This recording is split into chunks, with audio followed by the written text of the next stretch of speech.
உங்களுடைய இன்டர்வியூ பார்த்தேன் லோகேஷ் கனகராஜோட. ரொம்ப நல்லா இருந்துச்சு. கூலியோட ட்ரெய்லர் பத்தி 2 விதமான விமர்சனங்கள் வருது. ஒண்ணு ரொம்ப நல்லா இருக்கு அப்படின்னு சொல்றாங்க. இன்னொரு பக்கம் ஒரு கன்ஃப்யூஸ்டா இருக்கே, ஒரு மாதிரி சுமாரா தான் இருக்கு அப்படின்ற மாதிரியான விமர்சனங்களும் இருக்கு. நீங்க எப்படி பார்க்குறீங்க? ட்ரெய்லர் பார்க்குறப்ப உங்களுக்கு என்ன தோணுச்சு? இல்ல எனக்கு வந்து பொதுவாவே இந்த மசாலா படங்கள் மீது ஒரு பெரிய ஆர்வம் இல்ல. அதனால நான் வந்து ரொம்ப அதன் மேல எதிர்பார்ப்பும் வைக்கிறது இல்ல. அது குறித்து வந்து நம்ம ரொம்ப ஆராய்ச்சியும் பண்றது இல்ல. ஆனா பொதுவா அந்த கூலி ட்ரெய்லர் என்ன மாதிரியான ஒரு ரிசல்ட்ட குடுத்திருக்கு அப்படின்னா, அந்த ரசிகர்களுக்கு ஒரு மிகப்பெரிய ம். கொண்டாட்ட மனநிலையை ஏற்படுத்தியிருக்கு. அதுல எந்த மாற்றமும் இல்ல. ஒரு காமன் ஆடியன்ஸுக்கு நீங்க சொல்ற மாரி பார்த்தீங்கன்னா, ஒரு 2 விதமான கருத்துக்களை ஏற்படுத்தியிருக்கலாம். பட் ரஜினி ரசிகர்களுக்கு அது ஒரு பிடித்தமான ஓகே. ஒரு ட்ரெய்லரா பெரிய இருக்கு. விருந்து. ஆமாமா. அதுல மாற்றம் இல்ல. நான் கூட பல பேட்டிகள்ல சொன்னதே உங்கள்ட்டயும் சொல்றேன். நம்ம நண்பர் ஒருத்தர் மொத நாள் 7 மணிக்கோ, 8 மணிக்கோ இது ரிலீஸ் ஆகுது. நான் அடுத்த நாள் 10 மணி வாக்குல அவர பார்க்குறேன். ம். அந்த ட்ரெய்லர நான் 50 தடவ பார்த்துட்டேன் அப்டின்னாரு. நான் உண்மையிலேயே நைட்டு மிரண்டேன். தூங்குனாரா? ஆமா. என்னங்க இப்டி சொல்றீங்க அப்டின்னா, ஆமா அது வந்து அவ்வளவு சூப்பரா இருக்கு அப்டிங்கிற மாரி அத அப்டி புளகாங்கிதப்பட்டு பேசினதெல்லாம் நம்ம பார்த்தோம். ஸோ ஆக கூலி படம் என்பது ரஜினி ரசிகர்களுக்காக எடுக்கப்படுகிற ஒரு படம். அந்த ரசிகர்களுக்கு அது ஒரு பிடித்தமான ட்ரெய்லரா இருக்கு. ம். சிவகார்த்திகேயனோட அடுத்த படத்துல வந்து ஆர்யா வந்து ஒரு நெகட்டிவ் ரோல் ப்ளே பண்றாரு அப்படின்ற மாதிரியான செய்திகள் வந்துட்டு இருக்கு சார். ஏற்கனவே பராசக்தி படத்துல ரவி மோகன் இது மாதிரி ஒரு நெகட்டிவ் ரோல் ப்ளே பண்றாரு. ஸோ இது மாதிரி ஒரு ஹீரோஸ் எல்லாமே ஒரு நெகட்டிவ் ரோல் பண்ணணும் அப்படின்ற இடத்துக்கு நகர்றாங்களா?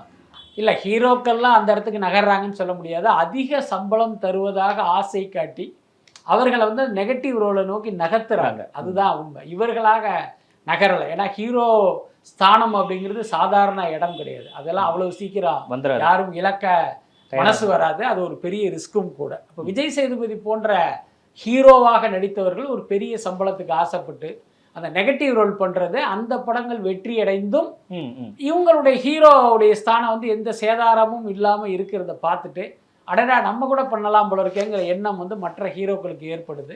இன்னொரு பக்கம் பார்த்தீங்கன்னா, ஹீரோவாக நடிக்கும்போது வாங்குகிற சம்பளத்தை விட அதிக சம்பளம் தர்றதா இங்க சொல்லும்போது, இவங்க உடனே என்ன பண்றாங்க, ஓகே இவ்வளவு பெரிய பணம் வருதான்னு இதை வந்து அவங்க ஒத்துக்கிறாங்க. ம். அப்படிதான் அந்த பராசக்தி படத்தில் ஜெயம் ரவி வந்து வில்லனாக நடிப்பதும் அதான் காரணம்.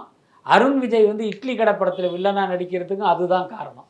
ம், ம், ஸோ ம். அந்த மாதிரி தான் இப்போ இவரை வந்து ஆர்யாவை இப்போ வேட்டுவம்னு ஆல்ரெடி ஒரு படத்தில் அவர் வில்லனா நடிச்சுக்கிட்டு இருக்காரு. ஸோ அதை பேஸ் பண்ணி வந்து இப்போ சிவகார்த்திகேயன் படத்துக்கு அவர் அப்ரோச் பண்ணாங்க. பட் அது இன்னும் ஒரு பேச்சுவார்த்தை லெவலில் தான் இருக்குது. இன்னும் சொல்லப்போனால் கூடுதல் தகவல் என்னன்னா, அந்த ப்ராஜெக்டே தள்ளி போகிற மாதிரியான ஒரு சூழலும் இப்போ இருக்குது. சார் இன்னொன்னு தேசிய விருது பத்தின ஒரு கான்ட்ரவர்சியான கருத்துக்களை வந்து ஊர்வசி தெரிவிச்சிருக்கிறாங்க. நடிகருக்கும், துணை நடிகருக்கும் எந்த கேட்டகரி அடிப்படையில எந்த மதிப்பீடு இப்படி குடுக்குறீங்க அப்படின்னு அவங்க கருத்து தெரிவிச்சிருக்காங்க. இது எப்படி சார் பார்க்குறீங்க? அது கான்ட்ரவர்சியான கருத்துன்னு சொல்ல முடியாது. ஒரு நியாயமான மனக்குமுறலை வெளிப்படுத்தியிருக்கார். அப்படி தான் நம்ம சொல்லணும்.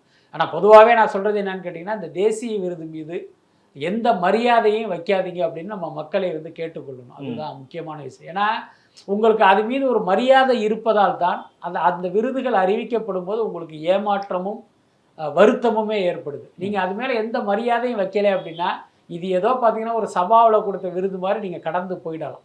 என்ன காரணம் அப்படின்னா, அந்த அரசு விருதுங்கிறதே அரசியல் விருதுகளாக மாதிரி பல வருடங்கள் ஆயிடுச்சு. தேசிய விருது மட்டும் இல்லை, இங்கே மாநில அளவில் கொடுக்கப்படுற விருதையும் சேர்த்து தான் சொல்கிறேன். யாருக்கு விருது கொடுக்கணும், யாருக்கு கொடுக்கக்கூடாது அப்படிங்கிறது ஒரு அரசியல் ரீதியான உள்நோக்கத்தோடு தான் இவங்கெல்லாம் முடிவு பண்ணுறாங்க. இப்போ வழங்கப்பட்ட அந்த தேசிய விருதை பாருங்கள், கேரளா ஸ்டோரி படம் தான் இவங்களுக்கு சிறந்த இயக்குனருக்கு ஆனால் விருதை கொடுத்துருக்கு. அதே மாதிரி ஒரு ஒளிப்பதிவாளருக்கு பார்த்தீங்கன்னா அதே கேரளா ஸ்டோரி தான் அவங்க கொடுக்குறாங்க.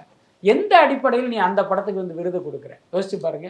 இந்த மக்களை மத ரீதியாக பிளவுபடுத்துகிற ஒரு படம் அது. மக்களிடம் இருக்கிற அந்த மத நல்லிணக்கத்தை காலி பண்ணி 2 பேரையுமே எதிரியாக்கி ஆளுக்கு ஒரு ஒவ்வொருத்தர் கையிலையும் கத்தியையும் அருவாளையும் எடுக்க தூண்டுகிற ஒரு படம் அது. ஸோ அந்த படத்தை வச்சு நீங்கள் எப்படி இப்படி ஒரு அவார்டை கொடுக்கலாம்? இந்த கேள்வி நீங்கள் கேட்டாலே இதுக்கு பின்னால் இருக்கிற அரசியலை வந்து நீங்கள் நிச்சயமாக புரிஞ்சுக்கலாம். இப்படிப்பட்ட ஒரு விருது நமக்கு கொடுக்காத வரைக்கும் நல்லது அப்படின்னு தான் நம்மெல்லாம் சந்தோஷப்படணுமே தவிர ஏன் கொடுக்கலன்னு கேட்கவே கூடாது. பட் ஊர்வசியை பொறுத்த வரைக்கும் பார்த்தீங்கன்னா, அவருக்கு ஒரு துணை நடிகை அப்படிங்கிற கேட்டகரியில் விருது கொடுத்தாலும் அவங்க கேட்ட கேள்விங்கிறது ஒரு நியாயமான கேள்வி தானே. இப்போ உதாரணத்துக்கு ஷாருக் கானை போய் நீங்கள் வந்து ஒரு சிறந்த நடிகராக அவார்டு கொடுத்துட்டீங்கன்னா எந்த அடிப்படையில் கொடுத்துறீங்க? ஜவான் ஷாருக் கான் சிறந்த நடிகர் தான், அதில் மாற்றம் இல்லை. இந்த படத்தில் அவருடைய நடிப்பை வந்து என்னத்தை நீங்கள் ஸ்பெஷலாக என்னத்தை கண்டீங்க? அது வந்து ஒரு மசாலா படம். அந்த படத்துக்கு நீங்கள் விருது கொடுப்பதுங்கிறது பார்த்தீங்கன்னா, இந்த 12th ஃபெயிலுடைய படத்தினுடைய ஹீரோ விக்ராந்தையும் நீங்கள் அவமானப்படுத்துறது. அதுவும் பார்த்தீங்கன்னா அவருக்கு கொடுக்க வேண்டிய விருதை ஷேர் பண்ணி நீங்கள் ஷாருக் கானுக்கு எதுக்கு கொடுக்கணும்? அப்போ இதன் மூலமே நீங்கள் புரிஞ்சுக்கலாம். பாஜகங்கிறது பார்த்தீங்கன்னா ஒரு மதவாத கட்சி, இன்றைக்கும் பார்த்தீங்கன்னா ஒரு சிறுபான்மையினருக்கு எதிரான ஒரு அரசாக தான் அது இருக்குது. அப்போ ஷாருக் கானுக்கு ஒரு விருதை கொடுப்பதன் மூலமாக நாங்கள் வந்து பார்த்தீங்கன்னா ஒரு மத சார்பற்ற கட்சி தான், நாங்கள் ஒரு மத சார்பற்ற அரசை தான் நடத்திக்கிட்டு இருக்கோம் அப்படின்னு மக்களை நம்ப வைப்பதற்கு நீங்கள் ஷாருக் கானை பயன்படுத்துறீங்க. அப்படித்தானே இதை எடுத்துக்க வேண்டியதாக இருக்கு. அதனால இந்த விருது நமக்கு கொடுக்கலையே அப்படின்னு நினைச்ச வேணா இவங்க சந்தோஷப்படலாம். அதே நேரம் இன்னொரு விஷயத்தையும் நம்ம சொல்லணும். பாருங்க, ஊர்வசிக்கு விருது கிடைத்த பிறகும் அவர் அதுல உள்ள பிரச்சனையை பத்தி பேசுறாரு. ஆனா இங்க இருக்கிற பல பேர் இந்த தேசிய விருதில் இருக்கிற வந்து இந்த மோசடி குறித்து யாருமே வாயை திறக்கல. தமிழ்ல எடுத்துங்க, அயோத்தின்னு ஒரு படம் வந்தது, ஏன்னா மாமன்னன் ஒரு படம் வந்தது. இந்த 2 படமுமே தேசிய விருதுக்கு தகுதியான படம் தான். அதை அவங்க கன்சிடர் பண்ணவே இல்லை. அப்ப இது குறித்து கூட நீங்க இங்க இருக்கிறவங்க எல்லாம் பேச மாட்டாங்களா? அப்ப நீங்க எல்லாம் யார் அப்படிங்கிற ஒரு கேள்வி எழுப்ப வேண்டியது இருக்குல்ல. இன்னொன்னு, எம்.எஸ். பாஸ்கர் எல்லாருக்கும் பிடித்தமான ஒரு ஆக்டர் சார், அவருக்கு ஒரு அவார்டு கொடுத்துருக்காங்க, எப்படி பாக்குறீங்க? இல்ல, அவருக்கு கொடுத்தது வந்து ஒரு சரியான விஷயம் தான், அதுல மாற்றம் இல்லை. எம்.எஸ். பாஸ்கர் வந்து ஒரு மிகச்சிறந்த நடிகர். இந்த விருதுக்கு மட்டும் இல்லை, பல்வேறு விருதுகளுக்கு தகுதியான ஒரு நடிகர் தான், அதுல எந்த மாற்றமும் இல்லை. ஆனா இந்த படத்தில் இந்த முறை அவருக்கு விருது கொடுத்ததுக்கு பின்னால் வந்து ஒரு அரசியல் இருக்கு, அதுதான் முக்கியமான விஷயம். என்ன காரணம்னா, எம்.எஸ். பாஸ்கர் பார்த்தீங்கன்னா தன்னை ஒரு ஆன்மீகவாதி அப்படின்லாம் சொல்லி கொண்டாலும் அவர் அடிப்படையில் வந்து ஒரு இந்துத்துவ ஆதரவாளர். ஓகே, அது மட்டும் இல்லை, வரப்போகிற சட்டமன்ற தேர்தலில் ஒரு பாஜக சார்பில் ஒரு போட்டியிடுவதற்கான ஒரு முயற்சியும் நடப்பதாகலாம் என் காதுக்கு தகவல் இருக்கு. ஸோ அந்த அடிப்படையில் பார்த்தீங்கன்னா இதற்கு பின்னால் வந்து ஒரு லாபிங் இருக்கும் அப்படின்னு தான் நான் நினைக்கிறேன்.